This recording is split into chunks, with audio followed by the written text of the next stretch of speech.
Hello and welcome to Right Sports Talk. My name is Zach. We have been full swing into NFL free agency this past week. So I just wanted to talk about all of the moves that have happened from the last time I made a video, which was this past Monday, the 11th of March at 7 p.m. Eastern Time. It is now Saturday, the 16th of March, around 10:30 a.m. Eastern Time. So I just want to talk about all the moves that have happened between then and now from the last video that I released. So starting off, I'm just going to go kind of team by team from what teams have done, not in really any alphabetical order, but just kind of like as teams are making moves, I was noting it down, what team did what, and then as they continued to add players, I just kept adding to that team. So first off, the Miami Dolphins signed linebacker Jordan Brooks. They signed linebacker Shaquille Barrett, safety Jordan Poyer, and corner Kendall Fuller. So they have been kind of addressing their defense with the few signings that they've made over the past few days. The Jacksonville Jaguars have signed Ronald Darby and defensive tackle Eric Armstead. They can have somebody to put in the middle of Josh Allen and put in the middle of that defensive line next to Josh Allen and their number one pick from 2021. Blank on his name right now, but defensive lineman. The New York Giants signed offensive tackle Jermaine Elemenar. Probably not pronouncing that right at all, but offensive tackle. They signed quarterback Drew Lock and wide receiver Isaiah McKenzie. So kinds of, at least with their offensive lineman signing and their wide receiver signing, it's two positions they kind of need, at least need depth at, which is good things to have signed. And Drew Lock I think he's a good quality backup. He apparently has a chance to compete for the starting job with the Giants. We'll see what the Giants do kind of in the draft. If they don't go quarterback, then yes, I think Drew Lock has a pretty good chance to compete with Daniel Jones. And even if he's not the starter, I think Drew Lock's a very quality backup that can, if you need to play him for a few games, he can play well. The Houston Texans signed linebacker Azeez Al-Shir, punter Tommy Townsend. Their punter went and signed with the Steelers on Monday. They signed defensive end Danielle Hunter, which I think is a good pickup to put on the opposite side of Will Anderson. They also signed defensive tackle Tim Settle, and they traded for running back Joe Mixon, who I think will work very well in that offense. For some reason, Dameon Pierce just has not, last year, just didn't live up to what he did the year before as a rookie. I think Joe Mixon is a very good running back. The New England Patriots, they re-signed offensive lineman Mike Owenu, re-signed outside linebacker Josh Uche, re-signed offensive outside linebacker Anthony Jennings. They re-signed Jalen Reagor. I don't really see why he doesn't add much to that receiving core. They also signed quarterback Jacoby Brissett, who I think is a very good bridge quarterback for them. So hopefully they can bring in a young guy and he can develop. Linebacker Sione Takitaki. Tight end Austin Hooper. Defensive lineman Armand Watts, who can kind of fill that Lawrence Guy role from Lawrence Guy they released earlier in the offseason. And then offensive guard Nick Leverett, which I think is good. I think any offensive line depth for New England is very good. I am going to be going more in depth with New England Patriots offseason moves later in the offseason.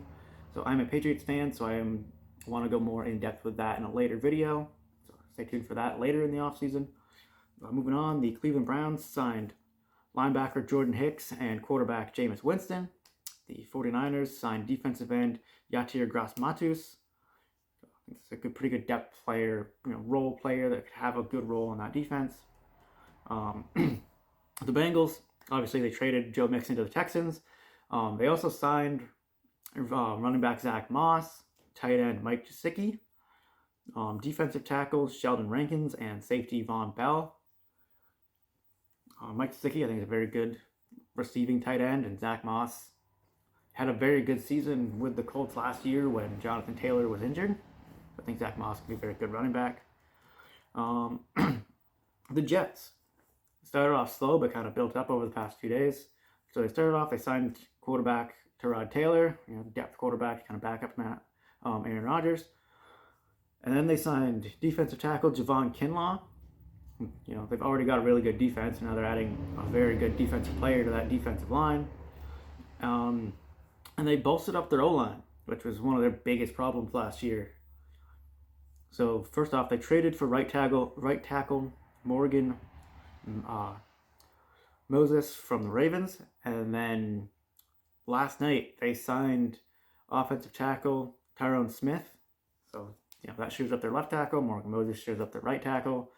So if they're going all in for Aaron Rodgers for this year, for the next 1 or 2 years, those are pretty good offensive tackles to have to protect him. The Minnesota Vikings signed quarterback Sam Darnold, and they also signed running back Aaron Jones.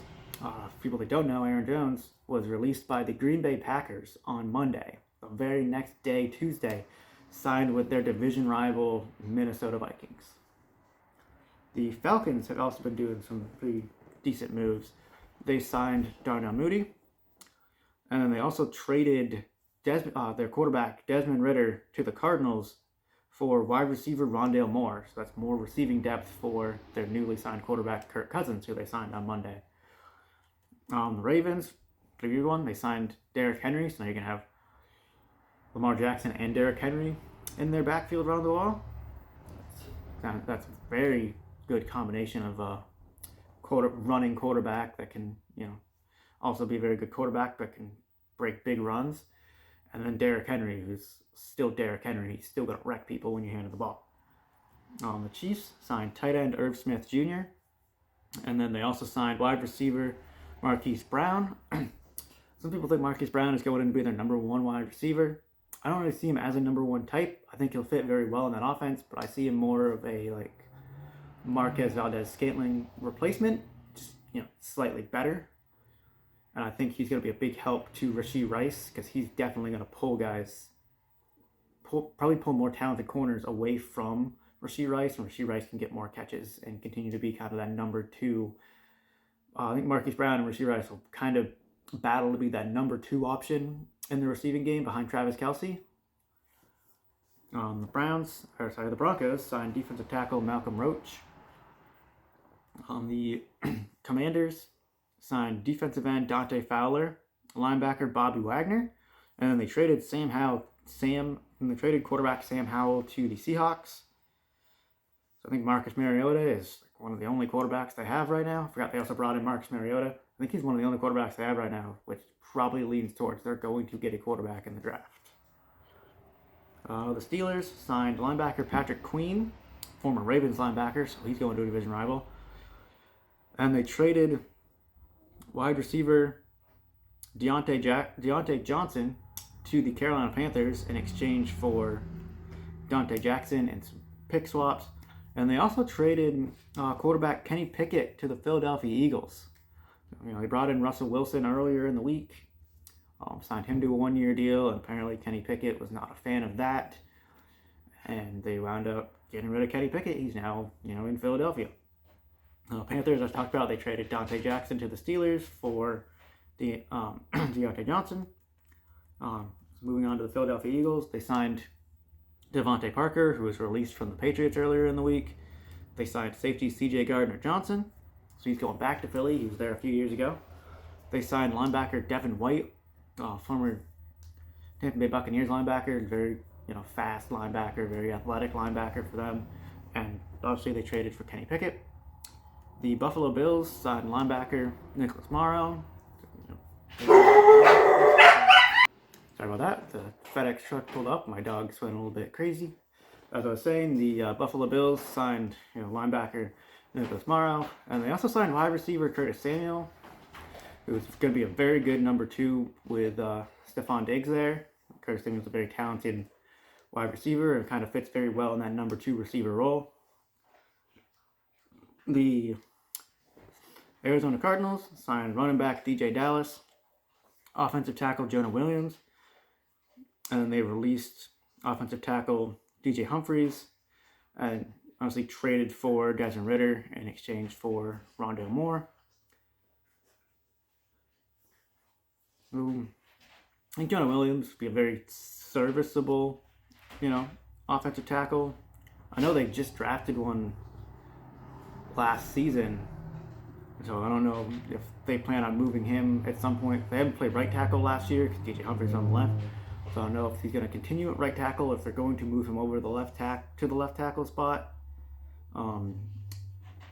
Depending on what they decide to do with Jonah Williams, if they want to move Jonah Williams over, if Jonah Williams gets injured this season and they move their other tackle over to left tackle. The Bears are kind of moving on to the Chicago Bears. They've only made a couple moves in free agency, but one of them is pretty big.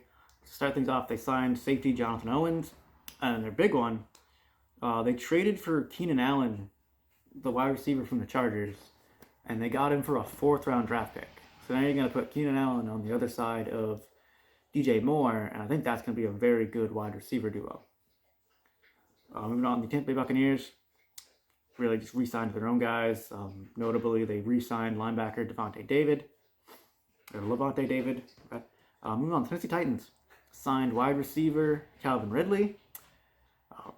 I, as a Patriots fan, was very much hoping Calvin Ridley would sign with New England, but he ultimately chose to go to Tennessee. And the Titans also signed quarterback Mason Rudolph. That would be a very good backup, or can play if needed, depending on how Will Levis plays this season. The Chargers released wide receiver Mike Williams earlier in the week. The New Orleans Saints released wide receiver Michael Thomas earlier in the week. The Colts signed Joe Flacco. So earlier in the week, on Monday, Gardner Minshew signed with the Raiders. The Colts need a new backup quarterback. Brought in a pretty good backup veteran quarterback, just in case. I'm blanking on names, but just in case their second-year quarterback, who had some injury issues last year, still has some injury issues this year. The Raiders haven't really signed a whole lot of guys, but they earlier in the week released Hunter Renfrow, and kind of expectedly they released quarterback Jimmy Garoppolo. Garoppolo has since gone on to sign with the Rams. For anybody who doesn't know, Jimmy Garoppolo is suspended for the first 2 games of the season, so he wasn't really going to be able to go anywhere and be kind of a veteran mentor to a young quarterback, because if you had plans of starting him right away and letting your young guy sit for a few games, you wouldn't be able to do that. Jimmy Garoppolo wasn't playing the first 2 games anyway, so he goes to the Rams. It's going to be Matthew Stafford's backup. The Rams also signed safety Cam Curl, and as talked about, the Seattle Seahawks traded for Sam Howell. So to kind of talk about the Sam Howell thing, I don't know if that means that the Seahawks, because they still have Geno Smith, but that, I don't know if that means they want Sam Howell to be like their quarterback of the future after Geno Smith comes in, or they just want him to kind of be a backup for Geno Smith, see how things go this year, and then think about the quarterback of the future. So I'm very interested to see what Seattle does at the quarterback position, especially in the next coming seasons. That's a lot of the notable moves that have happened over the past 5 days since my last video. If there's anything that you thought was notable that I didn't talk about, maybe somebody your team brought in that I didn't think would be a notable piece, but you do. If there's still any of the guys that are still available you really want your team to bring in, let me know in the comments. Don't forget to like and subscribe. Until next time, see ya.